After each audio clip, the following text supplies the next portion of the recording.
Welcome sa ating first episode ng aking podcast kung saan pag-uusapan natin ang mga bagay, anything under the sun about life, relationship, healing, and growing. And for my first episode, kasama ko ngayon ang aking kaibigan, ang aking matagal ng kaibigan. Um, Hello, Bev. Welcome Hi, sa first Irene. episode. And for our first topic, pag-uusapan natin ang modern relationships, which is very relatable ngayon sa generation. And ito ay the first topic is about situationship. Ayan. So ito na nga ang mga bagong term ngayon ng mga kabataan. Super. Ang dami nga lumalabas 'no, iba-ibang term. Before parang sa atin MU lang naman Oo. 'yan, 'di ba? Fling. Fling, MU, Yung mga gano'n. common words actually Yun. before. So ngayon ang dami na, situationship, Love breadcrumbing, bombing. yes, Mm. breadcrumbing and then ang dami. Super. And Yes, ghosting. oh my gosh, Ghosting, ghosting. oo.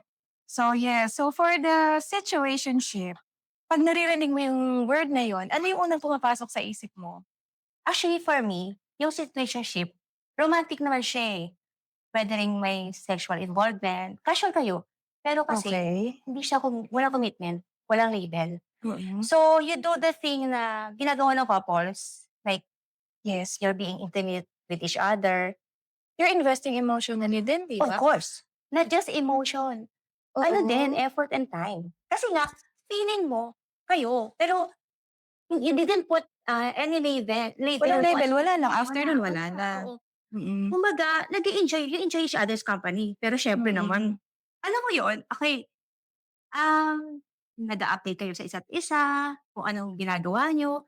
Pero yun nga, it could be mutual eh. Parang napag-usapan niyo, "Ay wala tayong label or puwede rin one-sided. Kasi especially babae talaga diyan. May mga babae na, Mm. okey, feeling feeling ng babae kayo na. Pero yung lalaki Usually wala kasi para sa nga kanya, game lang talaga. may isa kasi na talagang mafo-fall. Of Alam mo course, yun? meron Eh, di talaga. and then yung isa is wala talaga, Oo, nandiyan lang, wala lang, ito lang tayo, eh. oo. Parang Enjoy lang masakit tayo, naman yan sa enjoy lang babae. tayo, enjoy. Ta's enjoy lang naman tayo ngayon. Usually yun yung mga common na Ang masakit yan term. sa mafo-fall, di ba? Parang, Siyem if it's intimate kayo, di Oo, ba? may May ano, may cord na oo.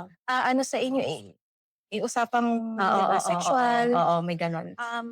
Yun. So, lugi ang mafo-fall. Lugi talaga ang babae. Oo. Especially 'pag ang babae wala siyang courage to ask the guy, "Ano ba talaga Oo. tayo?" Kasi ito sinasabi niya, "Oh, let's go with the flow." Mm. Kasi for me 'pag sinabi mo, "Let's go with the flow," ano yun? Parang nakahang din kasi. Pero depende din kasi sa babae. May babae na, okey, especially, hindi ko naman nilalahat, pero may babae kasi na parang, "Oh, sige, let's go with the flow." Kasi siguro kahit sila, gusto nila yung guy. So, pupapayag na lang sila. Pero hindi nila matanong-tanong sa lalaki na, "Ano ba talaga tayo?" Kasi 'pag ikaw babae personal this is may may preference. Dapat talaga tanungin mo yung lalaki kung ano ba talaga tayo. Saan may Mm. patutunguhan ba 'to? Kasi 'pag ang lalaki nagsabi na, okey, I don't want any serious relationship. Dapat Girl, handa run, ka tumakbo ka na. na, Ibig oo. sabihin, 'pag sinabi ng gayon, dapat maniwala ka. Kasi eto based Mm. lang sa mga observation ko. Kasi may mga lalaki talagang hindi din talaga nila alam kung anong gusto nila sa buhay. Kumbaga, they are in that stage pa na okey, nag-enjoy-enjoy sila, pero yung real commitment talaga, ayaw pa nila. Kasi siyempre, may mga lalaking ayaw matali, 'di ba? Ayaw nila ng yung i-involve nila yung sarili nila. It could be hindi pa sila ready Is for financially. fun lang, benefits lang kasi Oo. may ka. Yes. They are getting any Oo. benefits from that situationship. Which Mm. is, kung nasa ikaw, prefer mo ba situationship or relationship? Kasi 'pag sinabi mo relationship, may commitment kasi tinatawag. So 'pag situationship, wala pwede After kasing nito, lalaki, wala na, okey kaya lang. nagkikita halimbawa kayo ng Oo. guy, para feeling ng girl, kami, pero hindi mo alam without you knowing, meron yung ibang girls na ini-entertain.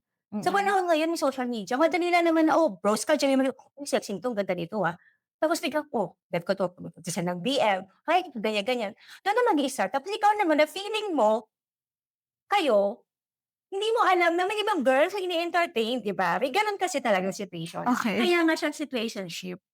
Na bakit nga ba napupunta sa situationship o ang mga ganyang klaseng First of all, you allow yourself. Kasi, why you allow yourself? Siguro kasi you feel lonely. Especially let's say, matagal ka ng single or kahit naman hindi talaga totally matagal, super tagal. Kasi gusto mo yung tao. Ba't mo ba Oo, ina-allow yung self siyempre mo? na Kasi gusto mo yung gusto mo tao, nga 'di naman ba? talaga yung tao and then Oo. pumayag ka na sa gano'ng setup. Hmm. Pero Na at kasi least may time na nakakasama mo siya, oo. na-e-express mo doon yung, feelings mo sa tao, pero dun nga sa kabila, wala naman pala talaga. Oo, yun. And ano, Walang risk clarity. yun, nag-risk ka na rin na go na. Oo. Kaya talagang ending diyan, talagang kasi especially 'pag kasi situationship, talagang eto depende sa tao, sa guy, I mean sa girl. Pero usually ang girl kasi ang more invested. They are yung more Emotional invested. talagang mga girl Oo, ang mga babae, more compare sa invested lalaki. sila, oo. Kasi 'pag sa guy naman, 'pag clear na, okey, ano kami, hindi naman kami committed. Tapos si girl nga kasi usually parang palaging girl yung naniniwala na, kami, pero hindi naman pala na-define kung ano talaga kayo, walang label. Kasi nga merong minsan 'di ba kagaya ng sinabi ko na, yung babae takot magsabi or magtanong, "Ano ba talaga tayo?" Parang hinahayaan mo na lang na we'll go with the flow na, okay, you enjoy each other's company, tapos parang you update each other, ganyan. You do the thing na ginagawa ng couple, kissing or more than that ba. Pero at the end of the day, girl, tanungin mo sarili mo, "Ano ba kami?" 'Di Mm. ba? Kasi puwede niyong gawin yung ginagawa ng couple, pero hindi naman kayo talagang mag-jowa. Hmm. Mag-jowang hilaw or let's say may tawag sila diyan, sorry but like gano'n na Ha? oo, gano'n narinig ko rin actually sa friends Oo ko. nga, Kasi i-aano ko yan oo, kasi hindi ko din talaga alam yung i-aano ko sa gano'n, oo. 'di ba? Pero wala talagang real commitment, Mm. gano'n. You do you're being intimate with each other pero hanggang do'n lang. Masasaktan ng isa, which is yung the one na mas invested Mm.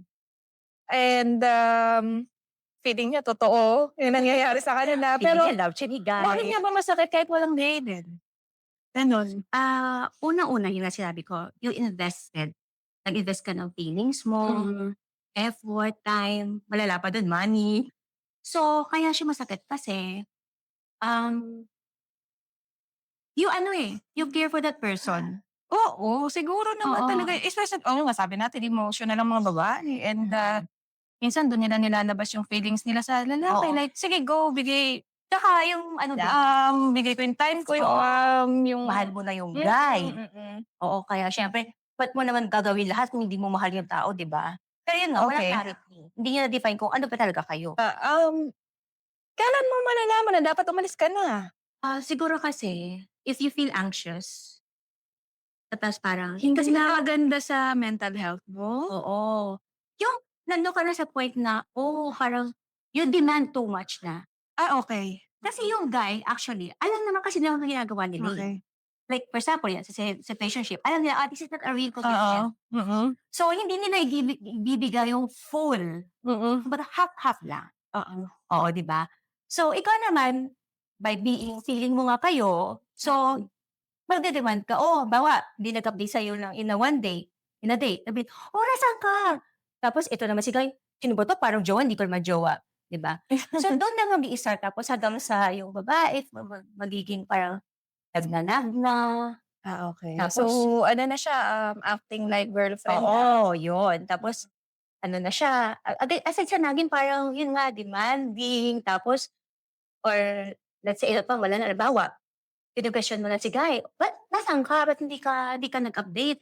Sino yung kasama mo? Nakita kita may kasamang ganyan." Yung gano'n, siyempre yung mga guys kasi naiirita sila sa gano'n, especially 'pag alam nilang hindi ka naman really jowa, 'di ba? So, siyempre dun na mag-i-start. Tapos 'pag Mm. alam mong gano'n, na parang anxious ka na, ta's Mm. confused ka na kung ano talaga kayo, mag-start ka ng i-value mo yung sarili mo. Kumbaga ikaw, in the first place, hindi ka naman kasi papasok sa situationship kung alam mo yung worth mo, 'di ba, bilang babae. Papayag ka ba na parang side chick ka lang, 'di ba? Papayag ka ba na parang ano ka lang, pang-display. Ang malala pa nga dun minsan sa situationship, hindi ka din display. Hindi ka pinapakilala sa friends, sa family. Kasi nga parang secret lover kayo, eh. Kasi more than friends, less than lover kayo. Gano'n kasi ang parang for me, situationship, Mhm. gano'n siya. Yes, more than friends, Less than less than lovers. love. Okay. Tapos sa mga taong nandiyan sa situationship na 'yan, so anong message mo sa kanila? Anong, puwede mong i-advice? Siguro for me, ah, you ask muna the guy kung ano ba talaga kayo. Be ready sa mga isasagot ng lalaki. And then run. Then 'pag sinabi niya, "Okay, I don't want any relationship, right now, pero gusto kita, I feel connected sa'yo." Ah, Mag-isip-isip ka na. Kasi real commitment hindi gano'n, eh. So dapat bilang babae, ikaw mismo maglagay ng value sa sarili mo kasi ginaganyan ka ng lalaki ibig sabihin hindi niya nakikita yung worth mo. Kasi ang guy in the first place 'pag alam niyang may worth ka, hindi niya gagawin sa'yo yun.